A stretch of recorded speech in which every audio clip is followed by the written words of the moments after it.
আমার বাবা আপনারা জানেন যে এর আগে এই আসন থেকে উনি বাংলাদেশের সর্বোচ্চ ভোটে নির্বাচিত হয়েছিলেন 1991 সালে এবং মেয়র ইলেকশনেও উনি প্রথম গাজীপুরের সিটি কর্পোরেশনের মেয়র হয়েছিলেন। এই গাজীপুরবাসী তাকে সর্বোচ্চ ভোট দিয়ে মেয়র বানিয়েছিলেন, এমপি বানিয়েছিলেন। তো আমি সেজন্য আমার বাবার যে সকল কাজ উনি করে যেতে পারেননি, কারণ আপনারা জানেন যে এই বিগত ফ্যাসিবাদ সরকারের নির্যাতন নিপীড়নের কারণেই উনি আজকে আমাদের মাঝে নেই।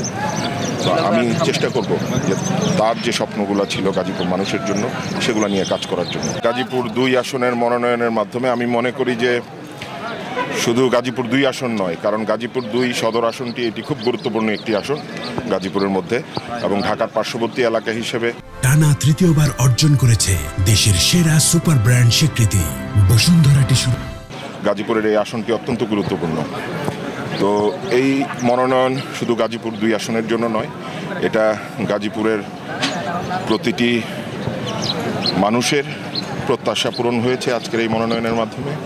এবং বিশেষ করে আমাদের বিগত আন্দোলন সংগ্রামে যে সকল নেতাকর্মী, আমার প্রিয় সহকর্মীরা, গাজীপুর মহানগর বিএনপি এবং অঙ্গ সংগঠনের যারা একসাথে আমরা আন্দোলন সংগ্রাম করেছি, তাদের সকলের প্রত্যাশা পূরণ হয়েছে। এবং আমাদের ভারপ্রাপ্ত চেয়ারম্যান তারেক রহমান আমাদেরকে নির্দেশনা দিয়েছেন সকলকে ঐক্যবদ্ধভাবে একসাথে থাকার জন্য এবং ধানের শীষকে বিজয়ী করার জন্য। সেই লক্ষ্যে আমরা সকলেই কাজ করছি।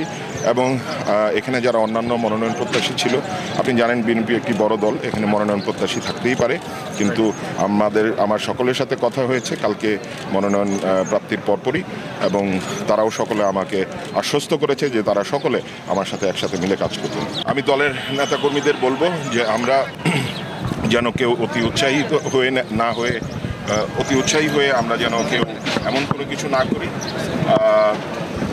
এটা যেন যেটা দলের সম্মান ক্ষুণ্ণ করবে, এবং আমরা যেন ঐক্যবদ্ধ থাকি। এবং এই যে মনোনয়নটি, এটি আমার একার নয়, এটি আপনাদের সকলের এই অর্জন।